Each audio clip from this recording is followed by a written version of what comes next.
Among TV manufacturers, as indeed in the entire industry, certain trends are often noticeable that all brands follow simultaneously, as if it happens by agreement or perhaps through industrial espionage. However, the reason is probably less mysterious and lies partly in the technological capabilities of component suppliers and what's new in that regard, and partly in sales and market analysis, as well as assessing what customers want that isn't sufficiently available at that moment. An undeniable trend in the TV realm right now is offering larger screen sizes, that is, increasing the maximum panel sizes available on standard consumer models available in stores. This trend started last year but is even more evident in 2024. We've seen announcements from all the biggest manufacturers for screen sizes ranging from 85, 86 to 98 inches, along with now fairly standard 65 and 75 inches. Previously, only the best and most expensive models, for those who could afford it, could be obtained in gigantic sizes. The difference now is that these panel sizes are available in mid-range models and in some cases even lower-end models, allowing a wider circle of customers to have a TV at home that every guest will say, "Wow, could you have gotten a bigger one?" If you regularly follow our TV reviews, you've probably heard me say more than once that there's no such thing as a TV that's too big, and that a larger screen size is always more impressive to watch and rarely exceeds the recommended viewing size to distance ratios in an average room. This time though, we got to test a TV that, I must admit, made me reconsider whether a screen can indeed be too big, even for use in our not-so-small studio. We are talking about Hisense 100U7KQ, a model with a screen size of 100 inches, or 99.5 inch to be exact, which is definitely the largest screen we've had the opportunity to see so far. There have been short-throw projectors with built-in screens of similar sizes, but among classic LCD TVs, this is the largest. Best thing about it is that it's not some basic large-screen model, but a TV from the golden zone in terms of price-to-performance ratio, featuring mini-LED backlight with a large number of zones, true HDR display, and other advanced features. The U7KQ actually belongs to last year's lineup, from which we've had the opportunity to test the higher-end U8KQ. Now, for the first time, we're seeing a more affordable model, which by its specifications seemed like a more bang-for-your-buck purchase, plus we got it in an impressively large screen size. The combination of good specifications and a gigantic screen promised an experience we haven't had the opportunity to see before. But let's start from the beginning and see what this TV can offer. In terms of design, from a model of such monstrous size, one shouldn't expect too much because dimensions and weight are limiting factors when it comes to aesthetics. The primary goal is to make a device robust enough to withstand use in transport, and believe me, carrying and handling a box that's bigger than me is not an easy task. 100 kilos with the box, 73.5 kilos net weight. The thing is almost my weight, but flatter. For that reason, the Hisense 100U7KQ has simple lines, mostly 90-degree angles, and doesn't look as nice as we're used to from models of normal size from this company in this class. The frame is made of black anodized metal, single piece, covering the panel from the side and front, and is somewhat wider than what we see on smaller models, although on such a large screen it doesn't seem that way. The stand is also made of metal, designed as two square section rods that screw into the back of the TV. They are metallic gray in the visible part, with a circular brushed pattern on the square section, which is a small aesthetic detail. The appearance is also enhanced by the bottom bezel of the panel, made of dark gray plastic with a brushed texture and a polished metal gray stripe at the bottom. As for the back, it is entirely made of plastic with a ribbed texture, also with simple lines and squared shapes. It consists of the housing for the panel and backlight with a somewhat wider profile, and an additional housing for electronics in the middle. Interestingly, the housing is actually made of two parts that connect in the middle of the back, which was probably more practical for production considering the TV's width of 2.23 meters. The good news is that the distance between the stand's feet is just under 1.4 meters, so it doesn't require as large a TV shelf as one might expect. It fits without problems on standard ones of 1.5 or 1.6 meters, albeit protruding a bit depth-wise from the front and back. On the electronics model, you will find the connectors arranged in two sections. In the small one accessible from the back, there's only a LAN port, an optical audio output, and a USB 2.0 port for connecting external memory. In the larger section accessible from the side, there's a 3.5mm audio output for headphones, antenna and satellite connectors, a CI Plus slot, a series port, another USB port with 1A power supply, and 4 HDMI ports. Two of the HDMI ports are version 2.1 and support connections up to 144 Hz in 4K resolution, while the other two are limited to 60 Hz. A small complaint is that HDMI 1 and 2 are actually slower and 3 and 4 are faster, so less experienced users might get confused and use the slower ones instead of the HDMI 2.1 ports. We'd like Hisense to change this on future models. The 144 Hz refresh rate on ports 3 and 4 provide excellent gaming capabilities for both the next generation consoles and PCs. Those who have a sufficiently powerful computer to run games in 4K at close to 144 FPS will truly be able to enjoy an impressive experience thanks to the gigantic screen, image quality, and a true HDR display. The Hisense 100U7KQ performs great as a gaming monitor, with a response time that's not on the OLED level but is quite decent for a fast VA panel. We measured an input lag of 13.1 milliseconds at 1080p at 60 Hz, while at full resolution and refresh rate you can expect significantly lower latency. Of course, variable refresh rate is supported, officially AMD FreeSync, unofficially NVIDIA G-Sync, but it will work regardless of which graphics card or compatible console you have. The TV is also equipped with additional gaming features that you can control from a special game menu. In it, you will have access to display modes tailored to specific gaming genres, and interestingly, a mode specific to the game Black Myth Wukong, which is somewhat unusual. You can activate a crosshair display in the center of the screen and set the image to display in the standard 16:9 ratio full screen, or in 21:9 or 32:9 format on part of the screen if you want to take advantage of the ultra-wide format, which works very well on such a large screen.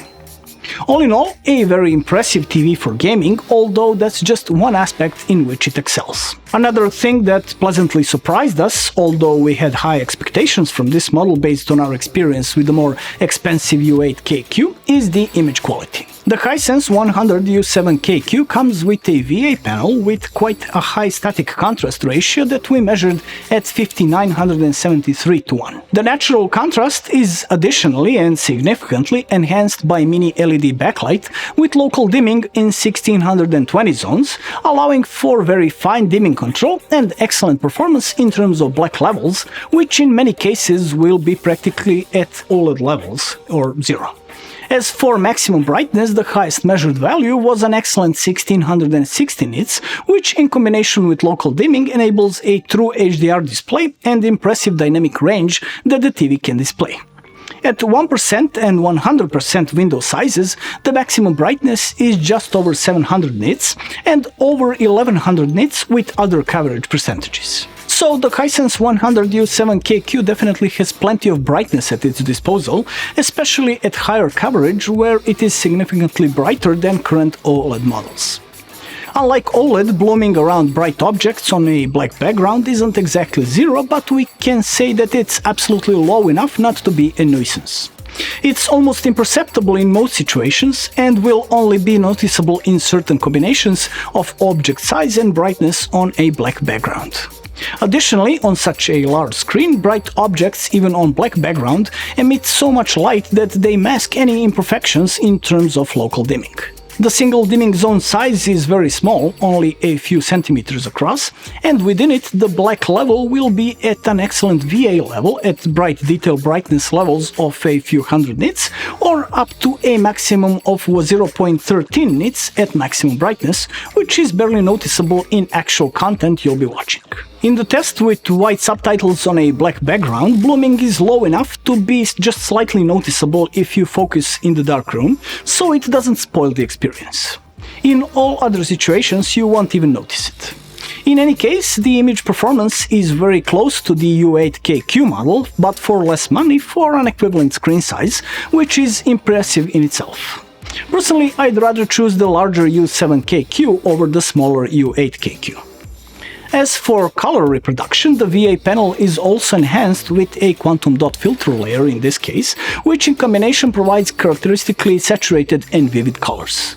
With excellent brightness performance that we mentioned, this results in a very impressive display, especially for this class, which at this moment offers really a lot for your money.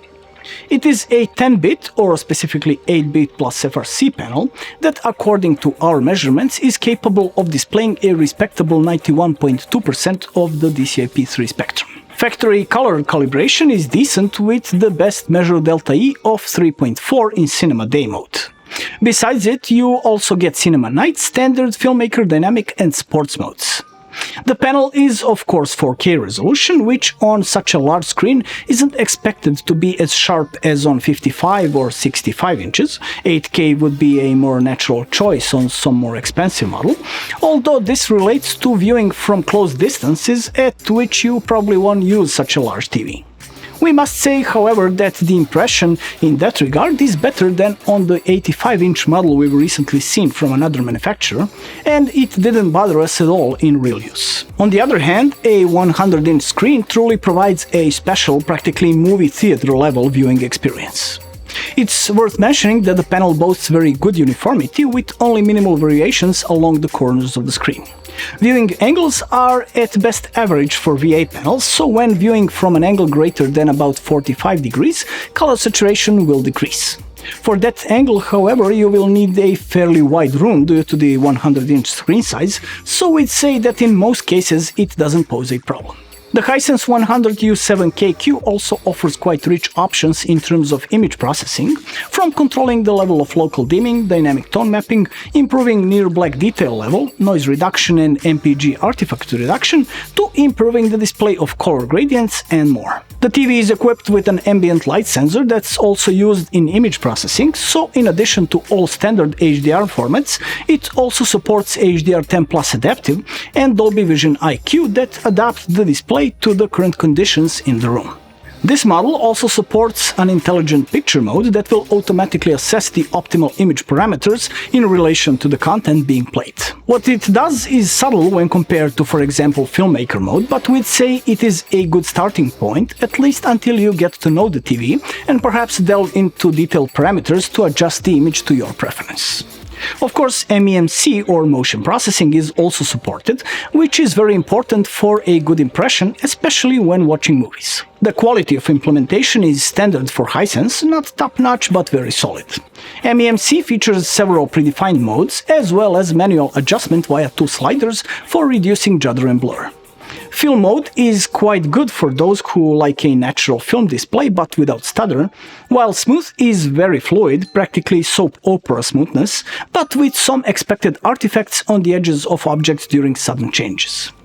All in all, in terms of image, the Hisense 100U7KQ really offers a lot. An impressive screen size that provides a very cinematic viewing experience, along with serious image quality that will satisfy even the picky users. As for the sound, it is a solution with 60 watts of power and a total of 5 speakers, 2 at 15 watts, 2 at 5 watts and a 20-watt woofer. There's plenty of volume, although the sound quality isn't quite at the level of the better models we've heard. Probably expected considering that this is, excluding the screen size, still a mid-range TV. Complaints relate to the level of harmonic distortion as well as the frequency balance, which can be adjusted via a 7-band equalizer to get closer to what you want. Still, the sound is convincing enough in movies and music, and low frequencies extend down to about 30 Hz, although the frequency curve drops below 120 Hz. Dolby Atmos is also supported, and activating it provides a somewhat better soundstage, but also a different sound signature. You can decide whether that's something you might prefer when it comes to music. For movies and series, it's certainly a good idea because it offers a better experience and clearer sound.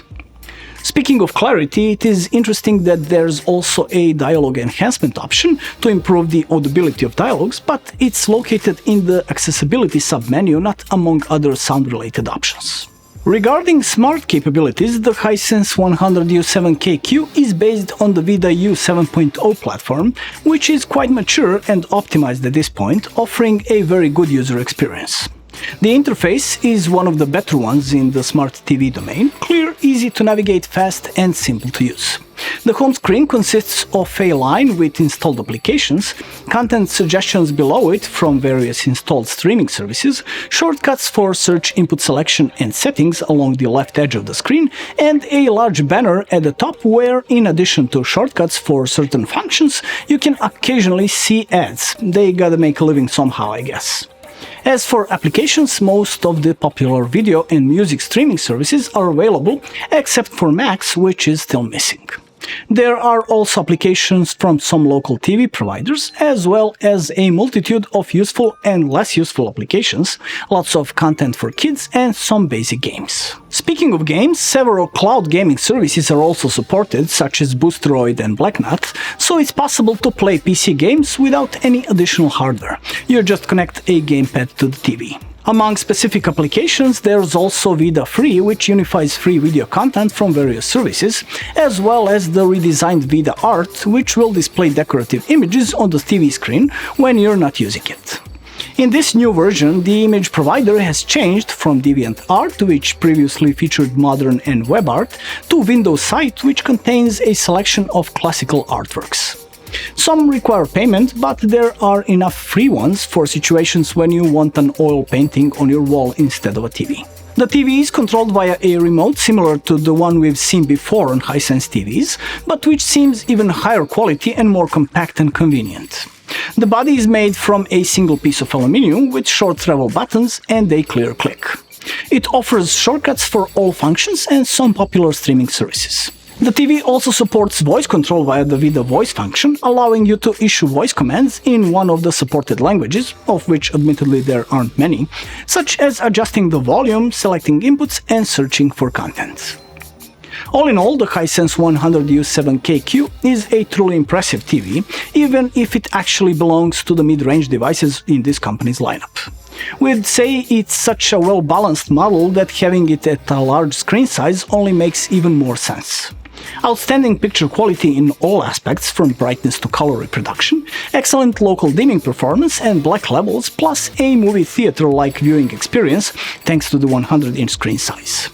Excellent gaming capabilities are just the icing on the cake.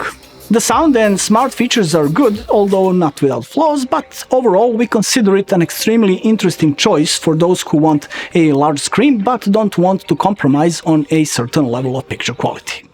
As for the price, it ranges around €2,600 on certain markets, which might not seem cheap, but for such a large and capable TV, it's actually very reasonable.